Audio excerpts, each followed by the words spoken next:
मैंने इस गांव के बारे में पूछा, मुझे बताया गया गांव का नाम है मुस्तफाबाद। मैंने कहा कितनी मुस्लिम आबादी रहती है यहां पे? कहा एक भी नहीं, लेकिन नाम मुस्तफाबाद हो गया। हमने कहा भाई अब ये नाम बदलना चाहिए, मुस्तफाबाद ने कबीर धाम इसका नाम रख दो।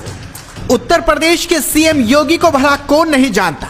सीएम की गद्दी संभालते ही सीएम योगी ने ऐसे बड़े बड़े और चौंकाने वाले फैसले लिए जिसने देश ही नहीं पूरी दुनिया का रुख उत्तर प्रदेश की तरफ मोड़ दिया, जिन्होंने माफियाओं की ऐसी कमर तोड़ी कि अब कोई भी माफिया यूपी आने से पहले 100 बार सोचता है, क्योंकि उसे पता है सीएम योगी का बुलडोजर अगले ही दिन उनके घर के बाहर खड़ा दिखाई देगा। और अब सीएम योगी ने ऐसा ऐलान कर दिया है जिसे सुनकर आप भी चौंक उठेंगे।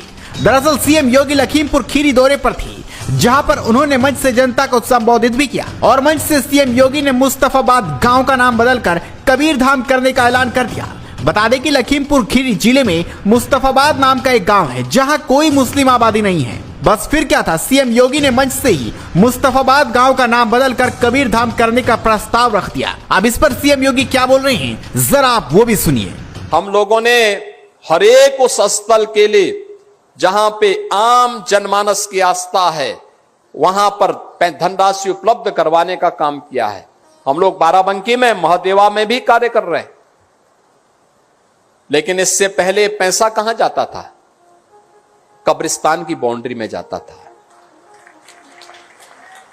आप सोचो ना, मैं जब यहां पर आया तो मैंने इस गांव के बारे में पूछा, मुझे बताया गया गांव का नाम है मुस्तफाबाद। मैंने कहा कितनी मुस्लिम आबादी रहती है यहां पे? कहा एक भी नहीं, लेकिन नाम मुस्तफाबाद हो गया। हमने कहा भाई अब ये नाम बदलना चाहिए, मुस्तफाबाद ने कबीर धाम इसका नाम रख दो। हम प्रस्ताव मंगाएंगे, यहां से प्रस्ताव मंगा करके इस कार्यक्रम को आगे बढ़ा देंगे। बहनों और भाइयों, यही है आत्मीयता का भाव।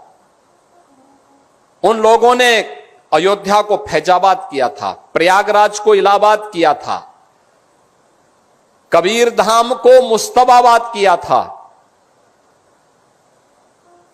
और ये हमारी सरकार है, फैजाबाद को अयोध्या बना रही है, इलाहाबाद को प्रयागराज बना रही है और मुस्तफाबाद को फिर से कबीर धाम स्थल बना करके उस गौरव की पुनर्स्थापना के कार्यक्रम के साथ आपको जोड़ रही है। आप सोचो, आपकी पहचान को समाप्त कर दिया जाए,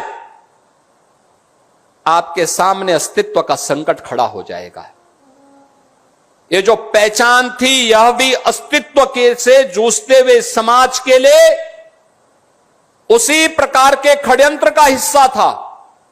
और खासतौर पर इस सीमावर्ती क्षेत्र में तो और भी यह महत्वपूर्ण पड़ता है। लखीमपुर खीरी केवल एक जनपद नहीं, क्षेत्रफल के हिसाब से देखेंगे तो प्रदेश के सबसे बड़े जनपदों में लखीमपुर खीरी की गिनती होती है। सीमावर्ती जनपद भी है, और तब भी इस प्रकार की शरारत करने से लोग बाज नहीं आए। यानी यहां पर भी नाम में भी सेकुलर, ये सेकुलर नहीं, ये पाखंड है। और इस पाखंड से मुक्ति आज के समय में आवश्यक है, और उसी का आह्वान करने के लिए आज हम सब आपके पास आए हैं, आपसे कहने के लिए।